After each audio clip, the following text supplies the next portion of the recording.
안녕하세요. 자동차 고르는 남자 차고남입니다. 오늘은 1000만원대 패밀리카라도 활용할 수 있는 중형급 중고차 4대를 선정하였습니다. 그리고 구독자 12,000명이 얼마 남지 않았습니다. 구독, 좋아요 한 번씩 눌러주시길 바랍니다. 첫 번째 추천 차량은 올류 말리부입니다. 가성비로만 따지면 정말 끝판왕인데 3천만원이 넘었던 말리부 풀옵션도 17년식 정도면은 1,500만원 미만에 충분히 탈 수 있습니다. 풀옵션은 HUD 정도만 없고 나머지는 거의 모든 옵션이 있습니다. 옵션과 감가 외에도 말리부는 기계적인 스펙이 동년식 소나타를 압도합니다. 엔진은 1.5 터보와 2.0 터보 그리고 6단 자동 변속기가 조합되어 있습니다.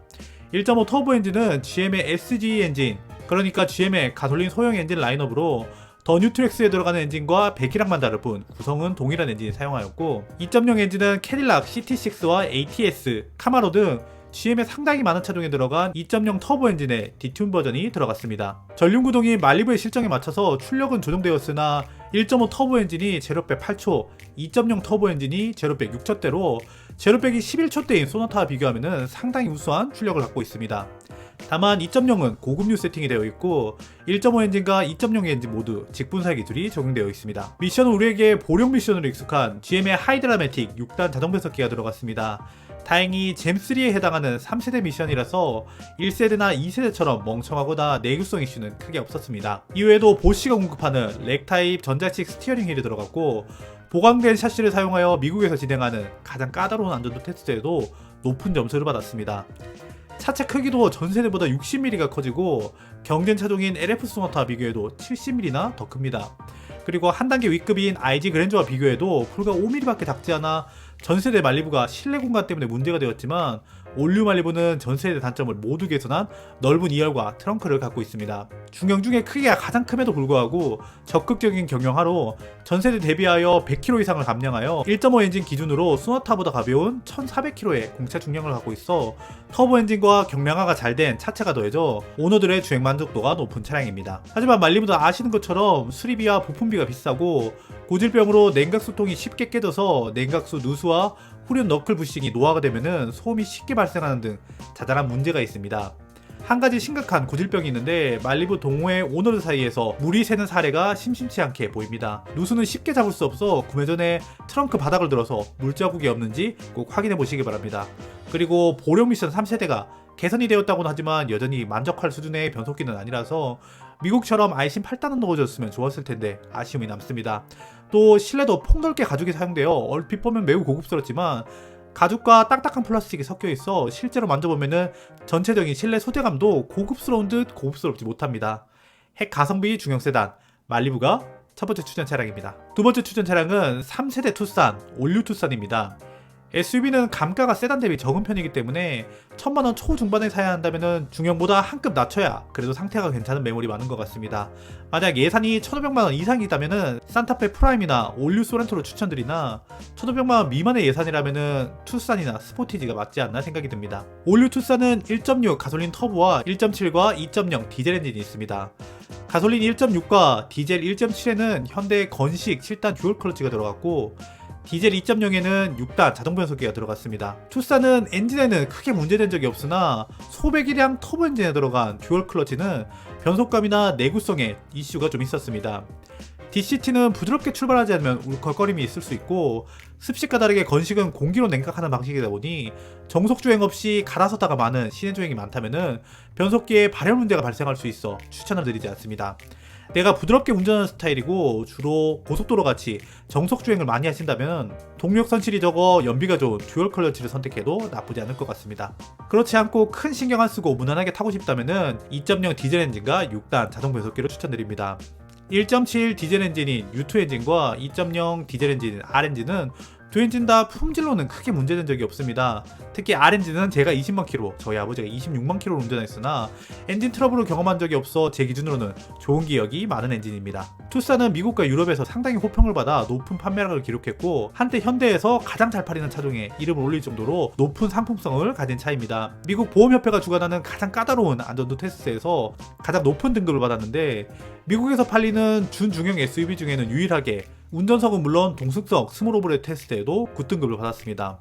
다만 미국 사양에만 범퍼 익스텐션이 적용되어 내수 차별이 아니냐 이런 논란이 있었지만 현대에서는 법규 문제로 인해서 익스텐션이 미국에만 적용되었다고 해외 표명했지만 현대에서 말한 대로 이게 정말 안전에 아무 영향을 안 미치는지는 저는 잘 모르겠습니다. 전세에 대비하여 전장과 전폭이 6.5cm, 3cm로 각각 커져서 크기도 커지고 조향기어와 브레이크 디스크 용량을 키워서 자동차의 기본기가 많이 좋아졌습니다. 디자인도 산타페 DM의 우수한 부분만 잘 흡수했다는 평가를 받아 화려하지는 않지만 쉽게 질리지 않는 디자인을 갖고 있습니다. 다만 전체적으로 플라스틱이 실내에 많이 사용되어 좀 저렴한 실내 소재를 갖고 있지만 차급을 생각한다면 용인할 수 있는 수준이고, 건식 듀얼 클러치가 들어간 모델이 운전자에 따라서 조금 문제가 있는 것을 제외하고는 자잘한 이퀄은 있었지만 전체적으로 장고장 없이 잘 만들어진 차입니다. 현대 스테디셀러 올류 투싼이 두 번째 추천 차량입니다. 세 번째 추천 차량은 4세대 코란다입니다. 현대 SUV보다 연식 좋은 차를 찾고 있다면 코란도를 한번 확인해 보시기 바랍니다. 뷰티풀 코란도이니 리스펙 코란도이니 다양한 서브네임이 있어 헷갈리게 만들지만 모두 4세대 코란도입니다. 코란도 4세대는 19년 2월에 출시하여 연식이 좋기 때문에 사실 1,500만원 미만에 사는 것은 어렵지만 8만 정도 탄 19년식이면 이 정도 가격대에 살 수 있습니다. 크기는 3세대 TL 투싼과 전장은 2mm 작고 전폭은 2mm 큰 전체적으로 크기는 TL 투싼과 비슷합니다.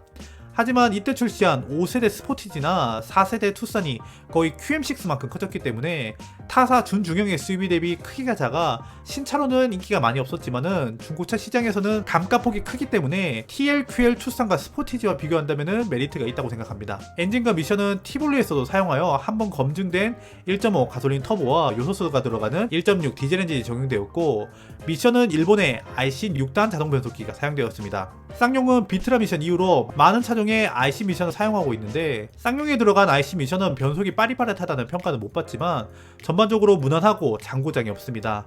그리고 쌍용차 최초로 만도가 공급하는 주행 보조 옵션이 들어가 어댑티브 크루즈 컨트롤, 차선 유지 보조 등 주행 보조 옵션이 들어갔습니다. 디자인은 티보리를 불려놓은 듯한 패밀리룩이 적용되었고, 실내도 전반적으로 아우디를 생각나게 하는 폭넓게 사용된 하이그로시와 깔끔하게 정돈된 센터 패시아를 가지고 있어 우리가 생각하던 올드한 쌍용이라는 이미지와는 반대로 내외장재 디자인 모두 매우 준수합니다. 코란도 4세대는 고장력 각판을 74%로 사용하여 매우 튼튼한 차체를 가지고 있습니다. 유로 엔캡과 한국에서 진행한 K 엔캡 테스트에서도 만점인 별 5개를 획득했습니다. 다만 무릎 에어백을 옵션으로 빼서 안전사양을 돈 주고 판다고 질타를 좀 받았지만, 유로 엔캡 테스트는 무릎 에어백이 적용되지 않은 모델로 가장 높은 등급을 받아 안전에 대한 우려는 좀 덜해졌지만 그래도 이건 아닌 것 같습니다. 하지만 코란도는 뒷좌석에 에어벤트가 없는 것은 2급의 타사와 비교해서 좀 아쉽고, 1.5 터보의 경우 터보 엔진임에도 불구하고 제어팩이 11척대로 출력에 아쉬움이 있습니다.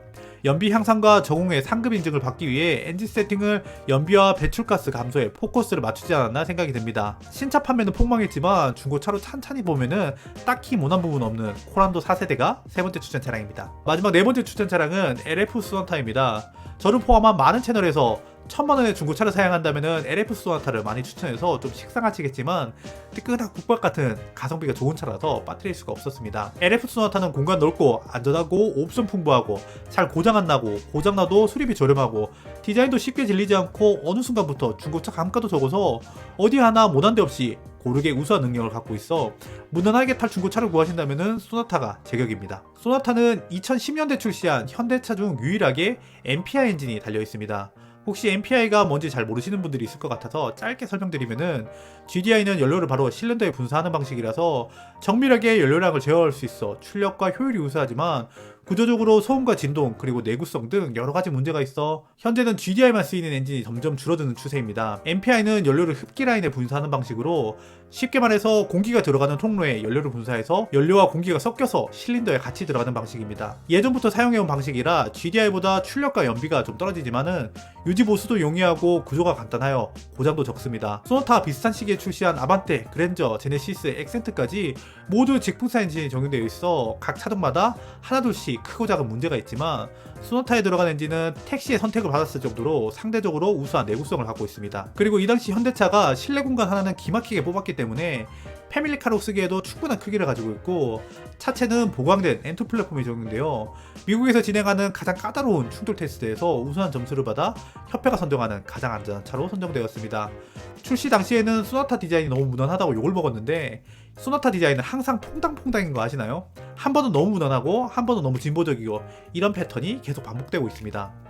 NF 소나타는 완전 무난 그 자체였고요. YF 소나타는 갑자기 너무 진보적으로 바뀌었고 LF 소나타는 다시 너무 무난한 디자인으로 돌아왔고 DM8은 너무 급진적으로 변했죠.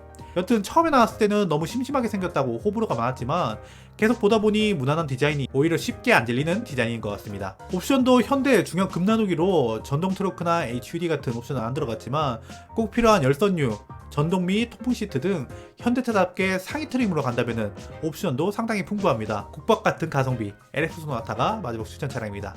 지금까지 영상 봐주셔서 감사하고 저는 다음 영상으로 찾아오도록 하겠습니다. 감사합니다.